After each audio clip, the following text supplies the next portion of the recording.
Urdu novel Himalaya قسط number 67 bye Urdu داستان۔ بادشاہ خان نے حسب معمول پرسکون انداز میں ہینڈرک کا استقبال کیا تھا، لیکن ہینڈرک کے چہرے پر 12 بجے ہوئے تھے۔ بادشاہ خان اس کا پسمردہ چہرہ دیکھ کر چونک پڑا تھا۔ کیا بات ہے ہینڈرک، پریشان ہو کچھ؟ او خان بادشاہ، میرے لیے بڑی مشکلات پیدا ہو گئی ہیں۔ میں محسوس کرتا ہوں کہ اگر کچھ عرصے اور یہاں رہا تو کہیں زندگی ہی سے ہاتھ نہ دھو بیٹھوں۔ میں فوراً واپس آنا چاہتا ہوں۔ بادشاہ خان، ضرور میرے دوست، لیکن میں نے کبھی تمہیں اس قدر بدحواس نہیں دیکھا۔ بادشاہ خان اسے سہارا دیتا ہوا بولا اور پھر اسے ساتھ لیے ہوئے ڈرائنگ روم میں پہنچ گیا۔ برانڈی کے کئی پیک خالی کرنے کے بعد ہینڈرک نے صوفے کی پشت سے گردن ٹکا دی اور گہرے سانس لینے لگا۔ آخر ہوا کیا؟ میں بے چین ہوں، بادشاہ خان نے کہا۔ ہینڈرک آنکھیں کھول کر اسے دیکھنے لگا، پھر بولا، کیا کیتھرو نے تمہیں واقعات کی اطلاع نہیں دی؟ نہیں، میرا اس سے رابطہ نہیں ہو سکا۔ مگر بات کیا ہے؟ بادشاہ خان نے پوچھا۔ بادشاہ خان، تمہارا وہ دشمن جسے تم شیران کے نام سے جانتے ہو، کس قد و قامت اور کس حلیے کا مالک ہے؟ کیا اس کی کوئی تصویر مجھے مل سکتی ہے؟ کیوں؟ بادشاہ خان نے تعجب سے پوچھا۔ میں آج زندگی سے ہاتھ دھو بیٹھا تھا بادشاہ خان۔ یوں سمجھو کہ مجھے زندہ رکھنے میں بس وقت کامیاب ہوا، ورنہ وہ بھوت تو بری طرح سے چمٹ گیا تھا۔ او ہینڈرک، تم بچوں کی طرح بدحواس ہو رہے ہو۔ مجھے شدید حیرت ہے، شاید زندگی میں اس سے قبل کبھی تمہیں اس حال میں نہیں دیکھا۔ بادشاہ خان، اگر تمہیں ان حالات سے سابقہ پڑتا تو تم بھی شاید اپنے آپ کو اس قدر بدحواس ہونے سے نہ روک سکتے، ہینڈرک نے کہا، اور بادشاہ خان ساکت رہ گیا۔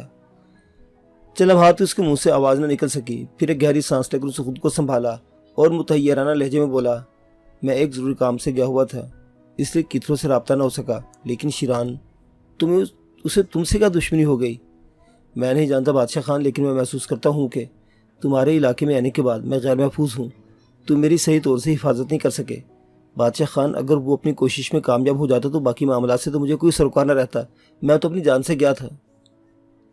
چونکہ تم حالات سے کافی متاثر ہو ہینڈرک، اس لیے تمہارے کسی لفظ کا برا نہیں مانوں گا، لیکن اتنا ضرور کہوں گا کہ ہم جس کاروبار سے تعلق رکھتے ہیں اس میں ہمارا سابقہ خطرناک دشمنوں سے پڑتا ہی رہتا ہے۔ اگر کسی ایک دشمن سے اس قدر خوفزدہ ہو کر ہم اتنے بدحواس ہو جائیں تو کیا اس کے بعد ہمیں اس لائن سے منسلک رہنا چاہیے؟ بادشاہ خان، تم صورتحال کی نزاکت پر غور نہیں کر رہے۔ میں تم سے کہہ چکا ہوں کہ یہاں میں تمہاری ذمہ داری پر تھا۔ اگر میرا اپنا علاقہ ہوتا تو میں شاید شیران کو خود پکڑ کر تمہارے حوالے کر دیتا۔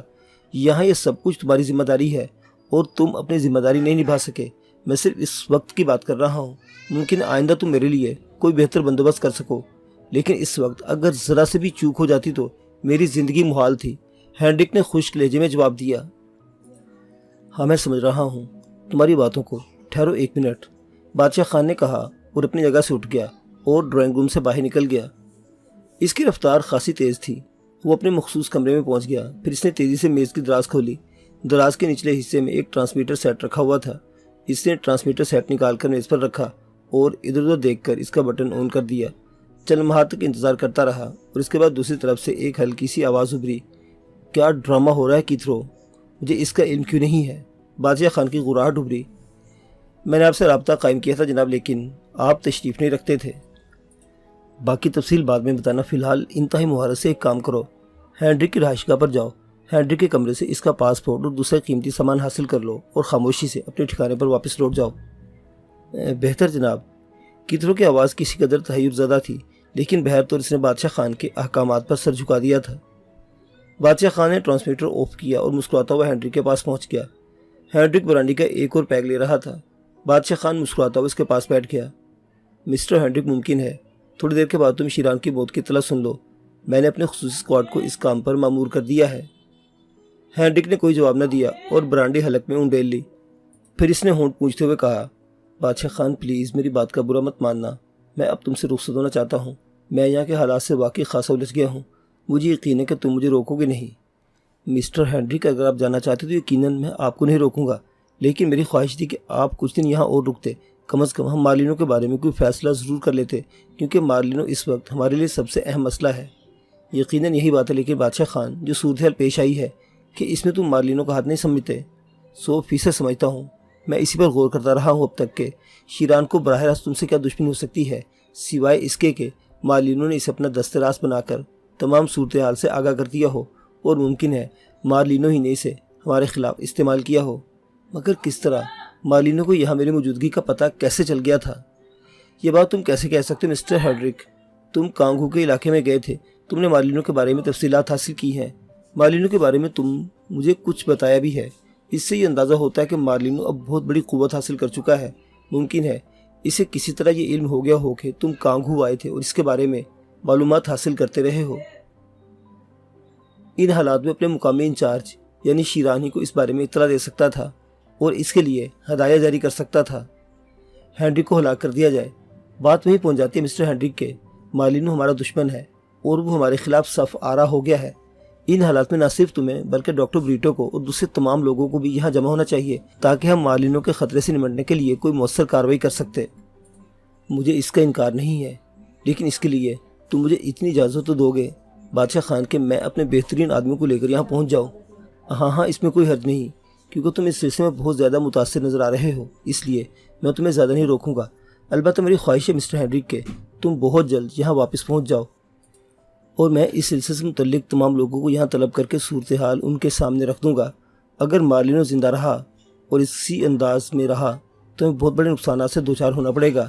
سب سے پہلے میں ضروری سمجھتا ہوں کہ اس خطرے کو ختم کر دوں، بادشاہ خان نے کہا۔ ہینڈرک گردن ہلانے لگا، پھر اس نے گہری سانس لے کر کہا، بہرصورت بادشاہ خان نے تمہیں صورتحال سے آگاہ کر دیا ہے۔ ممکن ہے 1-2 دن میں یہاں سے نکل جاؤں اور کوشش کروں گا کہ اس دوران میری تم سے ملاقات ہو جائے، لیکن اگر ایسا نہ ہو سکا تو تم محسوس مت کرنا۔ وہ آدمی جو قتل ہوئے ہیں یقیناً ان کی چھان بین بھی ہوگی اور تمہیں بھی نہ جانے کتنی مشکلات کا سامنا کرنا پڑے گا۔ اوہ نہیں مسٹر ہینڈرک، اس قسم کی کوئی مشکل پیش نہیں آئے گی، میں اس کے لیے انتظام کر لوں گا۔ شکریہ بادشاہ خان، اب مجھے اجازت دو، میں جانا چاہتا ہوں۔ میرے آدمی تمہارے ساتھ جائیں گے، تم بالکل فکر مند نہ ہونا، بادشاہ خان نے جواب دیا اور پھر سے گھنٹی بجا کر اپنے ایک ملازم کو طلب کیا۔ اس کے بعد اس نے ملازم کو کچھ خصوصی ہدایات دی۔ تھوڑی دیر کے بعد ہینڈرک بادشاہ خان کی کار میں بیٹھ کر چل پڑا۔ بادشاہ خان کے ہونٹوں پر ایک پراسرار مسکراہٹ تھی۔ چند ساتھ وہ ہینڈرک کے بارے میں سوچ کر مسکراتا رہا اور پھر اسے شیران یاد آیا اور اس کے ہونٹ تشویش سے سکڑ گئے۔ کافی دیر تک وہ بیٹھا سوچتا رہا، اس کی آنکھوں میں تردد کی پرچھائیاں نظر آ رہی تھیں۔ پھر اس نے ملازم کو بلا کر اپنے لیے قہوہ طلب کیا اور تھوڑی دیر کے بعد ملازم نے چاندی کی کیتلی میں خوبصورت طرز کی پیالی کے ساتھ اسے قہوہ پیش کر دیا۔ بادشاہ خان تھوڑا سا قہوہ پیالی میں انڈیل کر اسے گھونٹ گھونٹ لیتا رہا اور جب تقریباً آدھا یا پون گھنٹہ گزر گیا تو ایک بار پھر وہ اپنی جگہ سے اٹھا اور اپنی اسی نشستگاہ میں پہنچ گیا جہاں شارٹ فریکوینسی ٹرانسمیٹر رکھا ہوا تھا۔ اس نے ٹرانسمیٹر آن کیا اور ایک بار پھر کیتھرو سے رابطہ قائم کرنے لگا۔ تھوڑی دیر تک کوئی آواز نہ آئی، لیکن پھر رابطہ قائم ہو گیا۔ کیتھرو معذرت کرتے ہوئے بولا، ابھی بھی حاضر ہوا ہوں جناب، چند سیکنڈ بھی نہیں گزرے، کام بالکل اسی انداز میں کر دیا گیا جس انداز میں آپ نے کہا تھا، کسی خاص مداخلت کا سامنا نہیں کرنا پڑا تھا۔ میں نے عقبی کھڑکی استعمال کی تھی اندر داخل ہونے کے لیے۔ گڈ، ویری گڈ، تمام چیزیں تمہارے پاس موجود ہیں؟ جی ہاں جناب۔ ٹھیک ہے، محفوظ رکھو انہیں، اور سنو کیتھرو، میں چند روز کے لیے روپوش ہو رہا ہوں۔ اگر ہینڈرک تم سے رابطہ کرے تو اسے کہنا کہ بادشاہ خان ایک اہم نقطے پر کام کر رہے ہیں، شاید انہیں کوئی کلیو مل گیا ہے بادشاہ شیران کے بارے میں۔ ٹھیک ہے جناب، کیتھرو نے جواب دیا اور بادشاہ خان نے ٹرانسمیٹر آف کر دیا۔